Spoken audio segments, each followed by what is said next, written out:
দেশনায়ক নেতাজিকে অপমান করেছে এবং কলঙ্কিত করেছে। তার সঙ্গে সঙ্গে অনেক মহান ব্যক্তি যারা দেশ স্বাধীনতার জন্য অবদান রেখেছিল, যাদের নিজের জীবনকে উৎসর্গ করেছিল, তাদেরকে এই সরকার কালিমালিপ্ত করতে চাইছে, যার কারণে সাধারণ মানুষের মধ্যে প্রতিবাদের আলাদা আগুন মনের মধ্যে জ্বলছে, যার কারণে সব জায়গায় সর্বস্তরে মানুষের মধ্যে আলাদা উদ্দীপনা, প্রতিবাদের একটা ঢেউ মনের মধ্যে থেকে বার হয়ে তারা প্রকাশ্যে রাস্তায় তারা প্রতিবাদে মুখরিত হয়ে এটা প্রকাশ করছে। দীর্ঘ 15 বছর পরে আমরা দেখছি যে আইএসএফ এর এখানে 21 সাল থেকে আছে, কিন্তু বিগত যারা বিরোধী ছিল পতাকা তুলতে পারেনি, এই যে তুলছে, কি বলবেন এটা? বিরোধীদের সম্পূর্ণ যে স্তর, বিরোধীদের যে পরিসর, সেটাকে এতদিন সম্পূর্ণভাবে গলা টিপে চেপে রাখা হয়েছিল এবং সাধারণ মানুষের যে কথা বলার অধিকার, সেই অধিকারকে সম্পূর্ণভাবে নিয়ন্ত্রণ করা হয়েছিল, কণ্ঠ রোধ করা হয়েছিল। সেইটা আজকে এই সাধারণ মানুষের উচ্ছ্বাসের মধ্য দিয়ে তারা প্রমাণ করছেন যে সেই ধরনের যে অন্যায়, সেই অন্যায় আজকে পরাভূত হয়েছে। কিন্তু আমাদের সজাগ থাকতে হবে। তারা অন্য বেশ ধরে, তারা গেরুয়া পোশাক পরে আবার একইভাবে শাসক দলের ছত্রছায়ায় থেকে তাদের ফের পুরনো মহিমায় ফেরত আসার চেষ্টা করছে। আমাদের সাধারণ মানুষকে এই বিষয়ে সচেতন হতে হবে এবং সাধারণ মানুষকে সচেতন করতে হবে অন্যায় অত্যাচারের রাজত্ব যাতে ভবিষ্যতে কায়েম করতে না পারে। সামনে পঞ্চায়েত ভোট, আপনাদের কি ভাবনা আছে? আমরা এখনো পঞ্চায়েত নিয়ে খুব বেশি কিছু ভাবিনি, কিন্তু মানুষকে সচেতন করছি। নিজের অধিকারকে যদি অটুট রাখতে হয়, মাথা উঁচু করে যদি বাঁচতে হয়, পঞ্চায়েতে নিজেদের সরকার, জনগণের সরকার, সেটা আগামী দিনে প্রতিষ্ঠা করার আপ্রাণ চেষ্টা করতে হবে। তৃণমূলের সময় আরবাদগিরি করেছেন, তারা এখন বিজেপির ছাত্র। আমি সেটাই বললাম, বিজেপির ছত্রছায়ায় আলাদা বেশ ধরে অর্থাৎ গেরুয়া পোশাক পরে নতুন করে অত্যাচার নামাতে চাইছে। আমাদেরকে সচেতন রাখতে হবে, এদেরকে চিহ্নিত করতে হবে, প্রয়োজনে এদের বিরুদ্ধে বৃহত্তর আন্দোলন গড়ে তুলতে হবে। পারগাতি মানুষের যে আবেগ, তাতে করে মানুষের মনের যে চাপা যন্ত্রণা, তার বহিঃপ্রকাশ হচ্ছে। এতদিন তারা স্বাধীনভাবে স্বাধীনতা দিবস এত উৎসাহের সঙ্গে পালন করতে পারেনি। শাসক দলের গুন্ডা বাহিনী, মস্তান বাহিনীর অত্যাচারের কারণে সাধারণ মানুষ প্রাণ খুলে, মন খুলে মনের আবেগ প্রকাশ করতে কোনো সময় পারেনি। আজকে সরকার পরিবর্তন হওয়ার পরে সাধারণ মানুষ কিছুটা হলেও স্বস্তি পেয়েছে, মন খুলে কথা বলতে পারছে, প্রকাশ্যে ঘুরে বেড়াতে পারছে, স্বাধীন মতামত প্রকাশ করতে পারছে। তারই একটা নমুনা আমরা এই সাধারণ মানুষের যে ঢল, তার মধ্যে দেখতে পাচ্ছি। এই যে নেতাজিকে নিয়ে যে অপমান, কি বলবেন? এই স্বাধীনতার বাড়তি মাহাত্ম্য এবং সাধারণ মানুষের মধ্যে বাড়তি উদ্দীপনা তৈরি হয়েছে, কারণ শাসক দল ঘুরলেন স্বাধীনতা দিবসের দিন, এই দেউলি ওয়ানে আসলে পার্টি অফিসে উদ্বোধন করলেন, কি বলবেন? মানুষের উদ্যোগ, যে ধরনের উদ্যোগ, উদ্দীপনা, মানুষের ভালোবাসা যা দেখছি, তাতে করে এতদিনের যে চাপা যন্ত্রণা, সেটার থেকে মানুষ মুক্তি পেয়ে তার নিজের অধিকার স্বাধীনভাবে প্রয়োগ করতে পারছে। আজকে এই স্বাধীনতা দিবস তার অন্যতম প্রমাণ। স্বাধীনতা দিবসের দিন পার্টি অফিসে উদ্বোধন, এটা সবসময় আমরা তো টাইম পাই না। একটা পতাকা উত্তোলন হলো, তার সঙ্গে সঙ্গে এটা বুথের না অঞ্চলের একটা বুথ এই পাশেই ছিল, দুটো বুথ মিলে এই পার্টি অফিসটা তারা বানিয়েছে।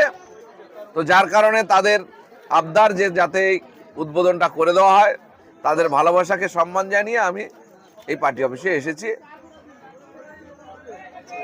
স্বাধীনতা দিবস দেউলি 1 1 নম্বর গ্রাম পঞ্চায়েতের যে 94 বুথ বা 93 পাশাপাশি আমরা যে স্বাধীনতা পতাকা আমাদের জেলা সভাপতি আব্দুল মালেক মহাশয় তিনি উত্তোলন করেছেন, সেই সঙ্গে সঙ্গে আমাদের একটা দলের পার্টি অফিস, সেটাও আমরা এখনই উদ্বোধন করলাম। আমরা জানি বিগত দিন যে সরকার আগামী দিনে ক্ষমতায় ছিল, মানুষকে স্টিম রোলার চালিয়ে মানুষের উপরে অত্যাচার, জুলুম, নিপীড়িত, ঘরবাড়ি ভাঙচুর, লুটপাট থেকে বিভিন্ন রকম কেস কামারি দিয়েছিলেন।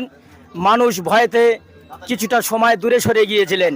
এখন বর্তমান সময়ে মানুষ সরকার পরিবর্তনের পরেই মানুষ আবার ঐক্য, একতার সঙ্গে ভ্রাতৃত্ব বজায় রেখে লড়াই সংগ্রামের মধ্য দিয়ে এই আইএসএফ, যে ইন্ডিয়ান সেকুলার ফ্রন্ট, এই যে দলে চেয়ারম্যান নওশাদ সিদ্দিকীর আদর্শ থেকে মানুষ দলে দলে আবার ঐক্য একতার সঙ্গে সেই দলটার সাথ দিয়ে আমরা ঐক্য একতার সঙ্গে আজ এই অনুষ্ঠানটা সম্পূর্ণ করতে পারলাম।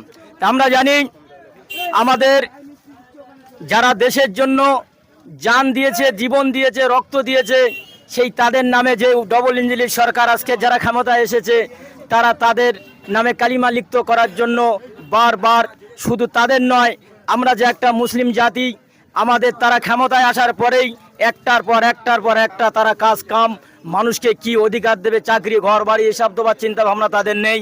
তাদের শুধু চিন্তাধারা কিভাবে হিন্দু মুসলমানকে যে ঐক্য একতার সঙ্গে এই ভারতবর্ষের জমিনে থাকে সেইটা বিচ্ছিন্ন কিভাবে করা যায় সেই চিন্তা তাদের মধ্যে এসে গিয়েছে। তাই আমরা তাদের কুমন্ত্রণায় পা দিচ্ছি না, আমরা সঠিক জায়গায় থেকে সঠিক জায়গায় আমরা রেখে আমরা ঐক্য একতার সঙ্গে তাদের সঙ্গে সংগ্রামী সংবিধান অনুযায়ী আমরা তাদের সঙ্গে মোকাবেলা করতে চাই, বা যে আমাদের সংবিধান অধিকার দিয়েছেন সেই সংবিধানকে মান্যতা দিয়ে তাদের সঙ্গে আমাদের গণতান্ত্রিক প্রক্রিয়ায় রাজনীতির ময়দানে লড়াই হবে। তাই আমরা এই জায়গায় দেউলি ওয়ান যে মানুষ ঐক্য একতার সঙ্গে এত ভ্রাতৃত্ব ভালোবাসা বজায় রেখে আজ স্বাধীনতার দিন মানুষ অনেক খুশি আবেগ, এই জায়গায় দাঁড়িয়ে আমি আমার সংক্ষিপ্ত বক্তব্য এখানেই সমাপ্ত করলাম। 80তম স্বাধীনতা দিবস উপলক্ষে আজকের পতাকা তুললেন জীবনতলা বাজারে, কি বলবেন? 80তম স্বাধীনতা দিবসের শুধু স্বাধীনতা দিবস এটা অন্য বছরের মতো উদযাপনের ব্যাপার নয়, এবারের স্বাধীনতা দিবসের অন্যতম একটা মাহাত্ম্য আছে। 80 বছর যেমন পূর্ণ হচ্ছে, পাশাপাশি দেশ এবং রাজ্যে বিজেপির সরকার তারা এই দেশের স্বাধীনতা দিবস, যে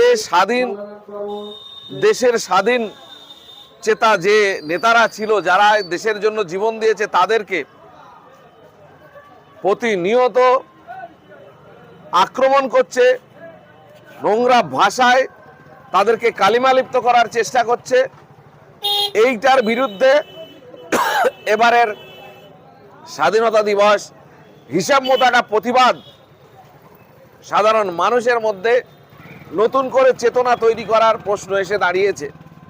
যারা এই কাজ করছে তাদের বিরুদ্ধে ধিক্কার যেমন জানানো, পাশাপাশি মানুষকে সচেতন করা, এই বিষয়টা এখন আমাদের কাছে জরুরি হয়ে দাঁড়িয়েছে। যার কারণে এই স্বাধীনতা দিবসের মহত্ব আজকে অনেক অনেক অন্যরকম আছে। বিগত সরকারে আমরা দেখতাম যে বাজার বলো বুথ বলো কথা ফ্ল্যাগ তুলতে দিত না, এখন প্রায় অঞ্চলে প্রতিটা বুথে আপনাদের তরফ থেকে ফ্ল্যাগ উঠছে। সরকার পরিবর্তনের সঙ্গে সঙ্গে যে সুযোগটা সাধারণ মানুষের কাছে এসছে, যে সন্ত্রাস ছিল সেই সন্ত্রাসটা আপাতত বন্ধ হয়েছে।